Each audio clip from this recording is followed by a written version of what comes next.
तस्लीमा। एक मर्तबा यकीदा रखते हुए कि आका हमारी मजलिस में मौजूद हैं, बादब तरीके से दरूद व सलाम पढ़िए। अस्सलातो वस्सलामु अलैका या सय्यदी या रसूल अल्लाह व अला आलिका व अस्हाबिका या सय्यदी या हबीब अल्लाह। हजरात गिरामी कदर, मुबारकबाद के मुस्तहिक हैं। जश्न ईद मिलादुन नबी सल्लल्लाहु अलैहि वसल्लम का इनेकाद करने वाले तमाम अहबाब अहले ईमान जिन्होंने इस प्रोग्राम को मुनक्कद करने में हिस्सा लिया, अल्लाह ताला जज़ाए खैर अता फरमाए। आज जिस मौजू के ऊपर मैंने गुफ्तगू करने के लिए उन्वान को चुना है वो है नमाज की फजीलत। क्योंकि मिलाद वाले आका के सदके में ही हमें नमाज मिली है और इंशाअल्लाह कोशिश करूंगा कि इसी मौजू के ऊपर हुजूर अलैहिस्सलातु सलाम की प्यारी प्यारी अहदीस मुबारका आपके गोश गुजार करूं। सलात अरबी में नमाज को कहते हैं और उर्दू में इसके माने हैं दुआ, नमाज और तस्बीह। अल्लाह जल्ल शानुहु की पाकीज़गी बयान करनी। सूरत नूर के अंदर अल्लाह जल्ल शानुहु ने ना सिर्फ इंसानों की नमाज का जिक्र किया बल्कि अल्लाह तबारक व तआला ने इरशाद फरमाया, बिस्मिल्लाहिर्रहमानिर्रहीम, अलम तरा अन्नल्लाह युसब्बिहु लहू मन फिस समावाति वल अर्द वत्तैरु साफाति कुल्लुन कद आलिमा सलातहु व तस्बीहा। अल्लाह जल्ल शानुहु ने इरशाद फरमाया, प्यारे महबूब, क्या आपने नहीं देखा कि बेशक आसमानों के दरमियान जो कुछ भी है और जमीनों की लपेटों के अंदर, तहों के अंदर जो कुछ भी है और फिजाओं में पर फैलाए हुए परिंदे जो भी उड़ते हैं, सब के सब अल्लाह जल्ल शानुहु की तस्बीह और अपनी नमाज अदा करते हैं। एक इंसान ही है जो गाफिल है। सलात का एक माना, नमाज का एक माना किसी चीज को तपश देना। लिसाने अरब जिसे डिक्शनरी कहते हैं उसके अंदर भी मौजूद है कि टेढ़ी लकड़ी हो उसको दानश्वर अहबाब ठीक करने के लिए पहले गीला करते हैं, फिर उसको आग की धीमी धीमी आंच देते हैं ताकि उसका जो टेढ़ापन है वो निकल जाए। चूंकि इंसान की तख्लीक अल्लाह रब्बुल इज्जत ने कुरकनी मट्टी से पैदा किया है, हमारे अंदर भी ये कुर्क मौजूद है। सलात का माना है आग की तपश देना। जब बंदा मोमिन को रब्बुल उला के इश्क और रब्बुल उला के मोहब्बत की हरारत और हिद्दत दी जाती है, वो टेढ़ापन उसका खत्म हो जाता है, वो बिल्कुल सीधा होता है। यही वजह है कि जब बंदा मोमिन नमाज पढ़ता है उसकी ज़हनी इंतशार भी खत्म हो जाते हैं और उसकी बातनी सफाई भी हो जाती है, ज़ाहरी सफाई भी होती है, कल्बी सफाई भी होती है। तो हम नमाज अदा करते हैं तो हमें नमाज के इन मानों का भी पता होना चाहिए। दूसरी आयत मुक़द्दसा सूरह ताहा की मैंने पढ़ी, व अक़ीमिस्सलाता लिज़िक्री। अल्लाह जल्ल शानुहु इरशाद फरमाता है, नमाज को पढ़ो मेरे जिक्र की खातिर। जिक्र किन का हो रहा है? रब्बुल उला ने कान पकड़वा के, नाग रगड़वा के, उल्टा सीधा टेढ़ा करके आखिर में दो जानू बिठाकर अपने महबूब अलैहिस्सलातु सलाम आपकी बारगाह में दुरूदो सलाम ही तो पढ़ने को कहा है। फिर हजरत इंसान को तरीका बताया है, ना सिर्फ मेरे महबूब की बारगाह में दुरूदो सलाम पढ़ो, बल्कि जिस वक्त बंदा मोमिन रब्बुल उला के हबीब की बारगाह में दुरूदो सलाम पढ़ता है, मैं रब्बुल उला की रहमत जोश में आती है। मांग जो कुछ तू मांगता है, अब तू दुआ मांग ले, क्योंकि उस वक्त मेरी रहमत जोश में आई होती है। इसलिए बेहतरीन दुआ ये है, पूरी उम्मत के लिए मांगी जाए, तमाम मुसलमानों के लिए मांगी जाए, बगैर जात पात के मांगी जाए। इसलिए नमाज के अंदर अल्लाह जल्ल शानहू सबसे एंड पर दुआ को रखा, ताकि अल्लाह रब्बुल इज्जत दुआ को शर्फ कबूलियत से नवाजे। जब बंदा अल्लाह जल्ल शानहू की बारगाह में हाजिर होता है, नमाज अदा करता है, तो अल्लाह रब्बुल इज्जत की रहमत करीब तरीन आ जाती है। नमाज इस्लाम का बुनियादी रुकन है। शब मेराज के मौका पर जब यार यार को मिला, सुम्मा दना फतदल्ला फकाब कौसैनी औ अदना की मनाज़िल तय हुई, रब्बुल उला का कुर्ब मिला, तो उस वक्त अल्लाह जल्ल शानहू ने जो तोहफा अपने महबूब को दिया, वो तोहफा नमाज का था। नमाज एक अजीम मुलाकात के बाद, हुजूर अलैहिस्सलातु सलाम की मेराज के बाद बंदों के लिए रब ने प्यारा तोहफा भेजा है। आज हम किसी दोस्त के पास जाएं, फ्रूट लेके जाते हैं, मजेदार चीजें लेके जाते हैं, जिससे उसको खुशी महसूस हो। अल्लाह जल्ल शानहू ने अपने महबूब की बारगाह में सलातो सलाम भी पढ़ा, अत्तहियात तोहफे में दिया, और हमारे लिए नमाज तोहफे में दी। अल्लाह रब्बुल इज्जत का दिया गया तोहफा है नमाज।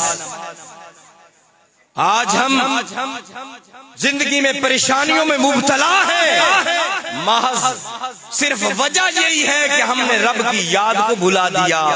बंदा मोमिन दिन में 5 मर्तबा रब्बुल उला ने तुम्हें अपनी बारगाह में आने के लिए बुलाया है। क्या तू कभी गया है?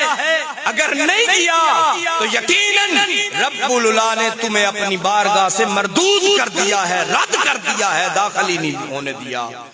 क्योंकि रब्बुल उला की बारगाह वो है जिसमें बगैर इजाजत तो कोई फरिश्ता भी पर नहीं मार सकता। रब्बुल उला की इजाजत के बगैर, उसकी चाहत के बगैर बंदा जो है वो मस्जिद में हाजिर नहीं हो सकता। रब्बुल उला ने अगर सफर भी है तो उस हालत में भी हमें नमाज पढ़ने का हुक्म दिया है। अल्लाहु अकबर कबीरा। नमाज पढ़ने का कलाम हमीद फुरकान मजीद में जा बजा जगह बजगह अल्लाह रब्बुल इज्जत ने इरशाद फरमाया है। और हजरत अस्मा रज़ी अल्लाह ताला अन्हा आप फरमाती हैं, नबी अलैहिस्सलातु सलाम अपने घर वालियों को नमाज पढ़ने का हुक्म देते थे। औरतें अक्सर नमाज से गफलत करती हैं, तो हुजूर अलैहिस्सलातु सलाम नमाज पढ़ने का अपनी बीवियों को और हमारी माओं को हुक्म देते थे। नमाज का वक्त हो चुका है, बल्कि आका अलैहिस्सलातु सलाम फरमाते थे, जिसने आग से बचना है आओ रब की तरफ से बुलावा आ गया है। यही तरीका सैयदना अबू बकर सिद्दीक रज़ी अल्लाह ताला अन्हु आपका था। जब अज़ान आ जाती, नबी अलैहिस्सलातु सलाम किसी जानब तवज्जो ही न करते, रब्बुल उला की बारगाह में जाने के लिए तैयारी फरमाते। हजरत हसन बिन अली रहमतुल्लाह ताला अलैह अहयाल उलूम के अंदर है कि जब आजान का वक्त हो जाता, आप का चेहरा जर्द पड़ जाता। घर वाले पूछते, हुजूर क्या वजह है? आपके ऊपर खौफ तारी हो जाता है, चेहरे में तगय्युर आ जाता है। आप फरमाते, वजह सिर्फ ये है, मैं कुल कायनात के शहंशाह की बारगाह में जाना चाह रहा हूँ। आज मुसलमान है, कुल कायनात के शहनशाह की बारगाह में या तो जाता नहीं, या जाए तो ऐसी टोपी पहन के जाता है जिसको पहनकर ना मीटिंग में जा सकता है, प्लास्टिक वाली टोपी या कोई इस तरह की रफ जिसको पहनकर ना किसी मीटिंग में जा सकता है, ना ड्यूटी में जा सकता है। हालांकि अल्लाह जल्ला शानु इरशाद फरमाता है, खुजू ज़ीनतकुम मिन कुल्ली मस्जिद, मस्जिद में आने से पहले अपना लिबास ज़ीनत पहन कर आओ, खूबसूरती अपना के आओ, मेरी बारगाह में खूबसूरत बन के आओ। बल्कि अल्लाह जल्ला शानु इरशाद फरमाते हैं, इन्नल्लाह जमील व युहिब्बुल जमाल, अल्लाह खूबसूरत है, खूबसूरती को पसंद करता है। होश के नाखन लो मुसलमानों, जब अपने बच्चों को कलाम हमीद फुरकान मजीद पढ़ने के लिए भेजते हो, ना ड्रेस की तब्दीली होती है, ना इतर लगाया जाता है, ना खूबसूरत किया जाता है, बल्कि उठाया और बच्चा आंखें मलता हुआ मस्जिद की जानब, बारगाह की जानब जा रहा है कलाम हमीद समझने के लिए। और जब अंग्रेज की तालीम सीखने के लिए जाता है, अप टू डेट नौजवान बन के जाता है, मम्मा खाना भी बना के देती है, मम्मा बैग तैयार करके दे रही है, मम्मा तैयारी करवा के दे रही है, यूनिफॉर्म प्रेस शुदा है, जब मस्जिद में जा रहा है तेरी हालत इतनी बिगड़ी हुई है कि देख के लोग तेरे बच्चे से घिन खाएं। आज हमारे अंदर ये फुकदान है, हमने अपनी औलादों को हुजूर अलैहिस्सलातु सलाम की बारगाह में बैठने का ढाबी ही नहीं सिखाया, जाती ही नहीं सिखाया, तरीका ही नहीं सिखाया। वजह क्या है? वजह सिर्फ ये है कि हमसे पहले जो कुछ हो रहा था हमने धप धप करनी सिखाई है, हमने सिर्फ रारा करनी सिखाई है, टैटा करनी सिखाई है। हालांकि हुजूर अलैहिस्सलातु सलाम की मदासराई भी की जाए, लेकिन हुजूर अलैहिस्सलातु सलाम के फरमूदात आलिया से मुसलमानों अगर हम मुंह फेर जाएंगे, कल तेरे मरने के बाद तेरी औलादों को जनाजा तेरा नहीं पढ़ना आएगा। फिर न कहना उलमाए इस्लाम ने हमें बताया नहीं था, फिर न कहना उस शाकाने मुस्तफा ने बताया नहीं था। अगर मिलादे मुस्तफा पे तुम्हारी रवश यही नहीं, असर की हजरत साहब का फैजान था कि आपने नमाज जमात के साथ करवा ली, लेकिन अक्सर हमारी मुआफल में ये होता है कि नमाजों के रगड़े लग जाते हैं। ये तो इनकी बरकत थी कि हम सब ने बाद जमात नमाज को अदा कर लिया, मगर ना हमें तो सिखाया ही नहीं जा रहा है, ना नमाज पढ़ने की जरूरत है, ना दरूद पढ़ने की जरूरत है। बस तो हमारा बैत हो गया है, मुरीद हो गया है, जन्नत तेरी पक्की हो गई। अल्लाह याज़ुबिल्लाह, अगर इस रवश पे हम चलते रहे हमारी औलादों को कलमा तक भूल जाएगा। एक सिर्फ मिसाल आपको सुनाना चाहता हूँ। चाइना के अंदर हमारे नूरी बेरादरान एक मजलिस में गए, मीटिंग जब होती है तो ऑल वर्ल्ड के लोगों को लोग बुलाते हैं, ईसाइयों, यहूदियों, हिंदुओं, सिखों, सबको बुलाया जाता है, मुसलमानों को भी बुलाया गया। जब मुसलमान वहां पे पहुंचे दंग रह गए कि वहां मस्जिद ही नहीं है। ढूंढते ढूंढते एक पहाड़ी पे चढ़ गए, वहां एक मस्जिद थी। पूछा यहाँ कोई मुसलमान भी रहता है कि नहीं? उन्होंने कहा जितने मुसलमान रहते थे सारे के सारे मरदूद मर गए, मरदूद हो गए, खत्म हो गए। एक बुढ़िया है जो भी मौजूद है। जब पहाड़ों पे चढ़ के गए हुजूर अलैहिस्सलातु सलाम के दीन के मिशन को फैलाने वाले जब वहां पे गए, बूढ़ी अम्मा से पूछते हैं, अम्मा बता मस्जिद भी मौजूद है, मुसलमानों की कब्रें भी मौजूद है, वो मुसलमान कहाँ गए? वो जो बसते थे उनकी औलादें कहाँ गई? उसने कहा वो सारी की सारी बुद्धिस्ट हो चुकी है, गैर मुस्लिम हो चुकी है। वजह क्या है कि कलमा पढ़ना भी हमारी औलादों को नहीं आएगा। जब हमने उलमा को सुनना छोड़ देना है, जब हमने दीन को सीखना छोड़ देना है, हमारे पल्ले में कुछ भी नहीं पड़ेगा। आज मिलादे मुस्तफा की मजलिस में आपको ज्यादा तो मैं हदीस मुबारक नहीं सुना सकता, लेकिन आपसे एक ऐद ले सकता हूँ। इस मजलिस में बैठने वाले लोगों, क्या आप आज की महफिल के बाद इरादा करते हो कि अपने बच्चों को आलिम दीन, आलिम बामल बनाओगे? हाथ खड़े करके तायीद कीजिए। माशाअल्लाह, नारे तकबीर, नाराए रिसालत, नाराए हैदरी, अल्लाहु अकबर कबीरा।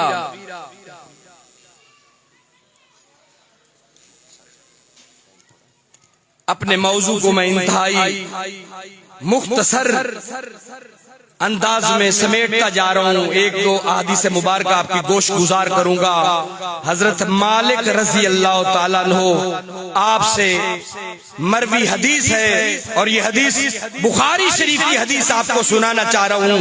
नबी अलैहिस्सलातु सलाम ने फरमाया, जब नमाज का वक्त हो जाए अजान दे दो, जो उम्र में सबसे बड़ा हो जमात करवा दे। आज हम ढूंढते हैं कि किसी मुल्ला को बुलाएं, मस्जिद में जाएं, मस्जिद दूर है, बस नमाज को आलती पालती मार दी, खत्म कर दिया। ये अल्लाह रब्बुल इज्जत का फर्ज है। अगर नमाज को तर्क करोगे, गौसे सकलैन आपका फरमाने आलीशान है, जिसने जानबूझकर एक नमाज को छोड़ा उसे मुसलमानों के कब्रिस्तान में हरगिज़ दफन न कर दिया जाए। गौस पाक के मानने वाले हो ना, अहले बैत के मानने वाले हो, सुनो फिर शहीद नगर और खयाबान कॉलोनी के रहने वालों, अहले बैत के मुतवालो, सैयदना इमाम हुसैन पाक वो अजीमुश्शान हस्ती है जिन्होंने हमें सबक दिया है, सरतान से जुदा होता है तो हो जाए नमाज को किसी हालत में भी, जंग की हालत में भी नहीं छोड़ना। और आज हम मुसलमान हैं जो नमाजों की छुट्टियां कर रहे हैं, सारी सारी रात महफिल का इनकाद किया जा रहा है। ना सिर्फ आले सुन्नत के अंदर बल्कि जो दिगर मज़ाहिब मसालिक सुतीले हमारे भाई हैं उनकी भी रवश यही है, एक ही चाल पे चल चुके हैं। सब के सब अपनी नमाजों को धो कर रहे, खत्म कर रहे। अल्लाह अकबर कबीरा। हालांकि अल्लाह जल्ल शानहू का फर्ज है नमाज पढ़ने के लिए हमने क्यों मस्जिद में जाना है, वाक़ी सलात लिज़िक्री, रब के जिक्र की खातिर जाना है। क्या इन मुल्लाओं ने हमें बताया है कि रब की बारगाह में सिर्फ जाना है तो रब्बुल उला के जिक्र के लिए जाना है। जुमातुल मुबारक की जब नमाज पढ़ने के लिए हम जाते हैं उसका भी मकसद रब्बुल उला का जिक्र करना है। व इज़ा नूदिया लिस्सलाति मिन यौमिल जुमाती फसऊ इला ज़िक्रिल्लाह, जब अल्लाह जल्ल शानहू की बारगाह से बुलावा है तुम रब्बुल उला के जिक्र के लिए दौड़ते हुए आओ। मस्जिद में जाना है तो रब्बुल उला के जिक्र के लिए जाना है, रब की याद के लिए जाना है। आज हम जो फिरकों में बट गए हैं वजह सिर्फ यही है कि हमने रब्बुल उला के जिक्र को छोड़ दिया है, अपनी बनावट को इख्तियार कर लिया है, दिखावे को इख्तियार कर लिया है। हालांकि दिखावे की नमाज भी शिरक है, शिरक का फतवा लगाने वाले दिखावे की नमाज भी शिरक है। अल्लाह ताला हमें 5 वक्त नमाज पढ़ने की तौफीक अता फरमाए। अल्लाहु अकबर कबीरा। फजर और असर की नमाज जिसने पढ़ी, नबी अलैहिस्सलातु वस्सलाम की प्यारी हदीस मुस्लिम शरीफ है, उसने अपने आप बचा लिया। ठंडी नमाजों को जिसने पढ़ा हुजूर अलैहिस्सलातु वस्सलाम ने फरमाया वो जन्नत में जाएगा। अल्लाह रब्बुल इज्जत हमें नमाज पंजगाना पढ़ने की तौफीक अता फरमाए। भाइयों बात सुन लो, नमाज में दरअसल हुजूर अलैहिस्सलातु वस्सलाम की मोहब्बत का ऐलान करती है। हम पाकीज़गी इख्तियार करते हैं, वुजू करते हैं, हुजूर ज़ीनत अपने खूबसूरत लिबास से बेतन करते हैं, दस्तार पहनते हैं, कलानस पहनते हैं, फिर हम रब्बुल उला की बारगाह में जाते हैं। एंड पे अल्लाह की तस्बीहात बयान करने के बाद हम हुजूर अलैहिस्सलातु वस्सलाम की बारगाह में दुरूदो सलाम पढ़ते हैं। अल्लाह ताला हमें दुरूद वाला बनाए और बरूद वालों से पनाह अता फरमाए, रब का जिक्र करने की तौफीक अता फरमाए। व मन अरदा अन ज़िक्री फ़इन्न लहू मईशतन दंका, जो रब के जिक्र से मुंह मोड़ लेता है रब उसकी मईशत रोजी रोटी को तंग कर देता है। आज कितने लोग परेशान हैं, सिर्फ वजह यही है कि उन्होंने रब के जिक्र को छोड़ दिया है, फिरका वारियत में बट गए। वमा अलैना इल्लल बलागुल मुबीन।